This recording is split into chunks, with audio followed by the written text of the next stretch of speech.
Yo aprendí que la mayoría de las veces las cosas no son lo que parecen, que somos una especie que se especializa en mentir para así construir un porvenir con mentiras. Cuenta cuántas veces hacemos de esa... I would say both politically, culturally, socially, rap has had a tremendous impact in Cuba and continues to have an impact on the music, so that the musical traditions in Cuba are now heavily influenced by that rap movement that started around the late 90s. Oh, so yeah, I see some parallels there. On one hand, you think of Public Enemy and this sort of balanced and diverse music in the late 80s, 90s, where you had dance music, but you also had socially conscious music. Yeah. But then, like, early 2000s, it kind of just stuck with dance, turn-up music. But now there's sort of like this full swing of an undercurrent of socio-political messages coming in hip-hop now.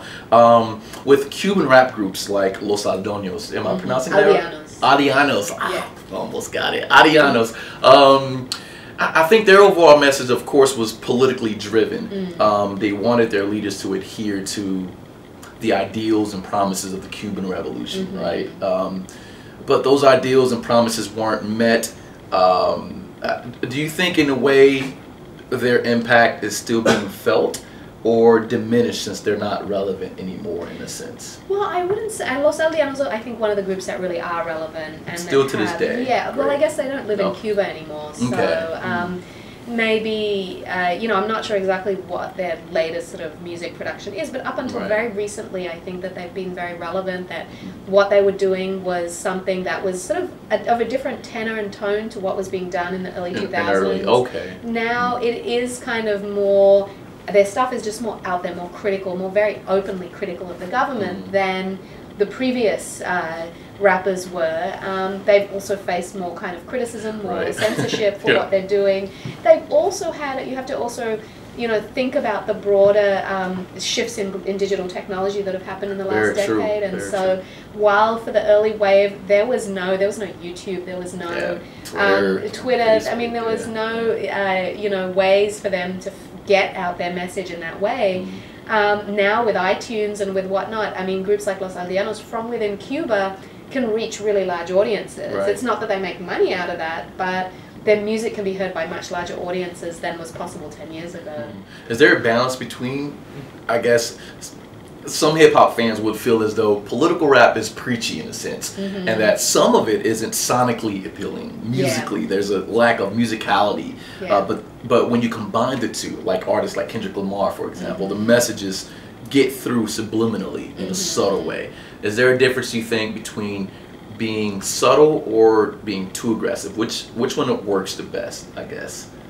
Well, I mean, there's not, in Cuban rap, I mean, one of the things that was done because they just didn't have access to beats, and so at the start they were making some really pretty bad music, because what they were doing was they were taking the breakbeat from American rap songs, and they were just looping the breakbeat over and over and over, and then they were rapping over the top of these really crappy sounding beats, and it just didn't sound good. And I think what happened was they realized that because they didn't have access to digital technology, because they didn't have access to samplers and all the other stuff that people elsewhere used to make beats, that what they started doing was drawing in a lot of Cuban traditional instrumentation, and I think that made the music sound good. Made it sound really sonically appealing. Appealing, something that was organically Cuban, something that tied into their own musical traditions and histories, and yet gave them, you know, it was still hip-hop.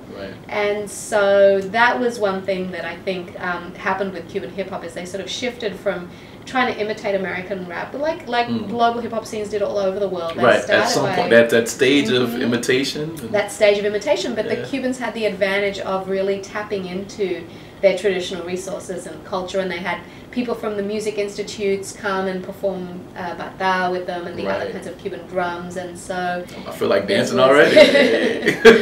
So, you know, interesting thing. Now, of course, there is definitely, back in, like I was saying, 10 years ago, there was the very sort of hardcore militant type rapping that they didn't really care what it sounded like. I mean, in a sense that they just didn't want to have you know, the salsa beat that was going to appeal to a foreign producer, and in some ways reacted against that idea that their music should appeal to a global market and should be musically appealing.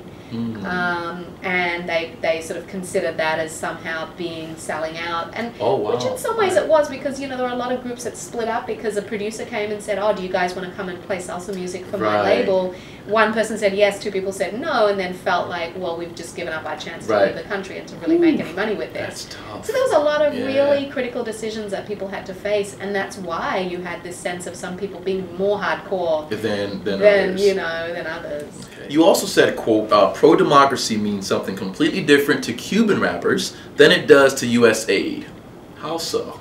Well, so I think USAID went in with this idea that, we're going to help these rappers overthrow the Cuban government. We're going to help them, bring democracy. And USAID's idea of democracy is, American two-party system democracy. And that was their idea, is that that's how we're going to help bring democracy to Cuba. And my point in the article is that that's not at all how people in the rap movement see democracy. Democracy, right. They definitely don't see it as something that's brought by the US, because they don't see the US itself as a democratic country. They don't see it narrowly in terms of a two-party system or a market-based system. Right. And so for them, having democracy is about the spaces that they have been working to build in their everyday lives and through their music, and just their ability to be able to make their critiques and say what they want to say. And so I think that's also fairly generalizable to many social movement organizers, media, journalists. A lot of people working in Cuba are not looking to overthrow the Cuban government. Yeah, they're not, they're not looking to bring in a market system that's going to have ties to the United States. That's not what their aim is. Their aim is really to create spaces where their voices can be heard and where they can continue to push for openings. Right. Very interesting. I guess that's another parallel of politically driven, socially conscious rappers in the States, such as Mos Def, Talib Kweli, Dead Prez. On the other hand, they're trying to create their spaces of democracy, their America, and how it should be held to a certain standard. So when they go to Cuba to, I guess, spread their messages and try to find and create a rapport, a brotherhood, if you like, quote, you said at one point that it was Pan-Africanism in motion. The Black August Collective went to Cuba, but socio-politically their messages didn't resonate. In South Africa as well, I think you mentioned. Why that didn't happen, and if there were a new Black August Collective that would be created now, what sort of advice would you give them? Yeah. Well, I think it's just, it's the assumptions that people went with, and thinking that there is a sort of, just because this is Black Cubans and going as African Americans, that there's an immediate sort of brotherhood or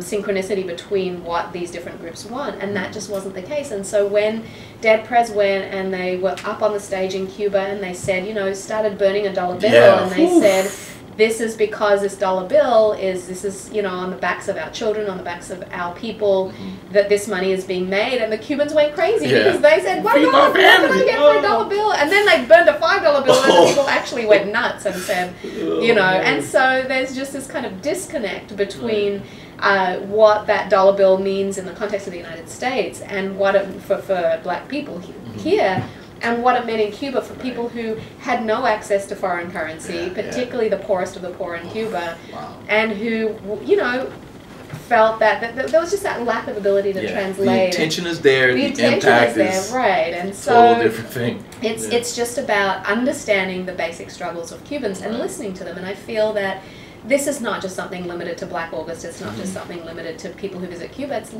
It's because for so many years the media and the society in the US has been so closed off to Cuban society as it's been evolving and developing that there's very little understanding or communication of what's actually taking place and what's happening there. And for me, I hope that as these societies begin to develop more links in coming years, that there can be a real appreciation and understanding of what Cuba is, what has happened there, how might there be a difference between how Americans understand Blackness and how Cubans understand Blackness. And how do you categorize it? How to categorize it, exactly, because I think there's a very different understanding here in the US. to in Cuba where it's much more fluid. And it makes sense to be fluid. I mean, the entire notion of one drop rule in the United States, I mean, pretty much forces the individual to side with one side of their identity. Which is just how it's evolved here. So I don't think it's either side is wrong or right. I think that's how it's evolved here. I think the problem is when you try to impose one kind of understanding of race and another, which is something that frequently happens. People try to impose American racial categories in the Cuban context, and it just doesn't work.